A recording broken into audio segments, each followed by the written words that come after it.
James Carville's so funny because he goes back and forth with these campaigns. You have a point there. Then when you listen to Senator Fetterman, the dirtbag left is having... And some of them thought that they could just ride it out into the sunset. We'll see about that. Alexis, thank you. Right. Countless headlines now echoing the massive effect on the political landscape. Here's a tiny sample. Do you feel very politically powerful at this moment? I would. Not trying to line as you, but as an individual, you have a remarkable amount of power through your voice. I don't feel anything. Let's be real. There's so much more work to be done. Even last night, I was immediately like, all right, what's next? Maylot Kiros, Oliver Larkin, Abdul El Sayed. Donnie emerges as kingmaker. Primary forecasts future for Democrats. And socialist earthquake leaves Democrats reeling. House Speaker Mike Johnson moments ago describing socialists. Look at this. Brilliant. Morris Katz. Democrats have candidates winning primaries and rising through the ranks. Here's a few of them. Vang in California, one of the Democrats, she won't say the Pledge of Allegiance. Hamaway in New Jersey, Democrat candidate, socialist candidate, has ties to Al-Qaeda and other terrorists. Chevalier won last night in New York over Hakeem's counter endorsement. She says she wants to abolish the border. She doesn't want a border for the country. Mendoza in Arizona wants to decriminalize trans prostitution. Apparently that's the thing. James in Iowa wants to apologize for being white. Garriott in Iowa performed a Satanist wedding. And Bennett in New Jersey...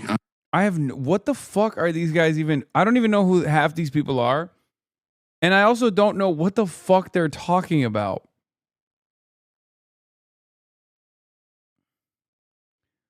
But it's really funny because this has the energy of a guy, like a child, who's reading something out loud that he made up and it's scaring him. Like he's like, I wrote this short story. It's a very scary story. And guess what? It's currently scaring me. Okay?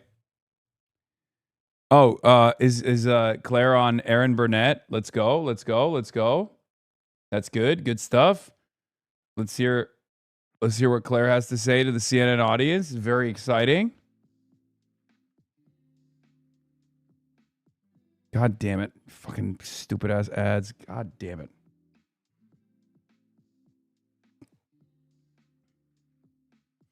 Remember when we warned everyone about the naked cyclists in Portland? I don't remember that.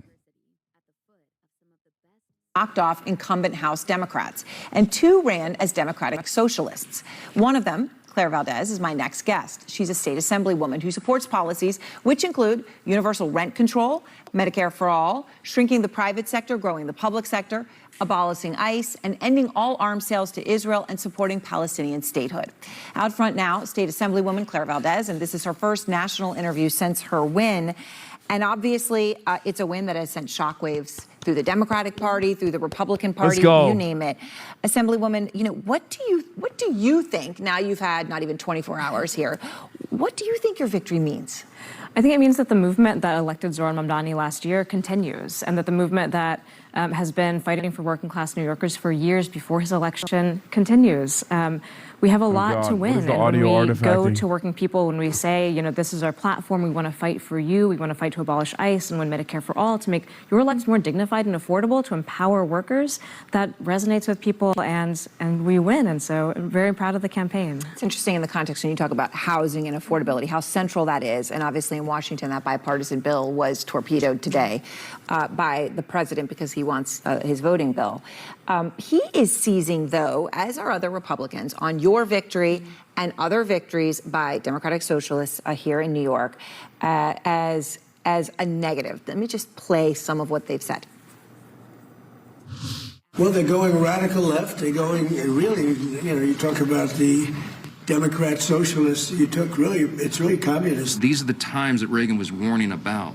He was warning about communism overseas. Now it is on our own shores. Call it the Bolshevik Revolution of 2026, but the Mamdani takeover of the Democrat Party is official now. Yes, we are the Bolsheviks. I hope. Okay, now Inshallah. I'm just going through here, and Trump using the word communist, Mike Johnson using the word communism. Is that a badge of honor to hear them talk like that? I'm a proud democratic socialist, and for what that means for me is that my union taught me that when we organize together, we can take on bad bosses, we can win good wages, we can win dignified working conditions. And it's funny that they would invoke Reagan, who famously decimated the labor movement, attacked after Patco, really set the tone for what the federal government has done to the labor movement over the last decades. My goal in running for office was always, how do we get as many people as possible into unions? How do we pass the PRO Act? How do we stand on the side of working people so that they have the power to fight for themselves and their coworkers and their neighbors? And that's the movement that I come out of, and I'm very proud to be a part of it. Okay, so that is what they're saying, all right? And you're talking about unions. But here's the thing. It's in the Democratic Party, too, right? There are a lot of people who are freaking out and are not happy about your victory and other victories. So, and there's a couple reasons for that. Israel's one of them, Palestinian statehood. So Josh Gottheimer, Democratic congressman, he told CNN, obviously the socialists had a big win last night. The question is, are we going to let them take over the party, or are we going to stand up and fight back? Many of us believe, as I do, that if you're a socialist, you're not a Democrat.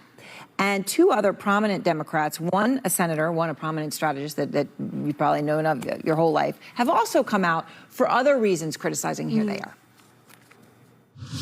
The dirtbag left is having their moment. And understand, these people do not like Democrats. Not only are they not Democrats, they wish Democrats poorly. Okay, there's a lot in there. Let's just start with James Carville. Do you wish, not only are you not a Democrat, you wish Democrats poorly, is what he's saying. Is that true? What I wish is for working class people to have the dignity, the wages, the protections that they deserve. And if the Democratic Party is willing to stand for Medicare for all, is willing to fight for abolishing ICE and bringing them, the billions, trillions of dollars we spend on forever wars back into our communities, then that's the Democratic Party I want to be part of. That's what we're fighting for in these races. And I think we saw over the last, several weeks, months, as progressives around the country are winning, and last night, that this is what the working class and the James Democratic Carville's so electorate funny is because he also goes hungry back and for. forth with these campaigns. And you have a point there. Then when you listen to Senator Fetterman, the dirtbag left is having their moment. Obviously, when it comes to an issue like Israel, right, he is diametrically opposed to where you stand. But, I mean, can you recognize that the two of you are even in the same party?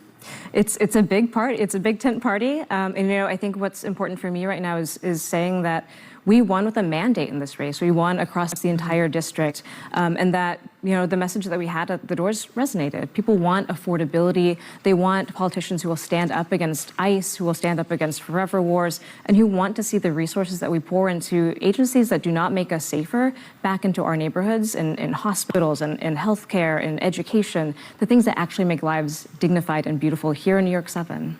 So, and there's affordability. There's also the issue of Israel, and I want to follow on that just because obviously Congressman Gottheimer's talked about that a lot as well.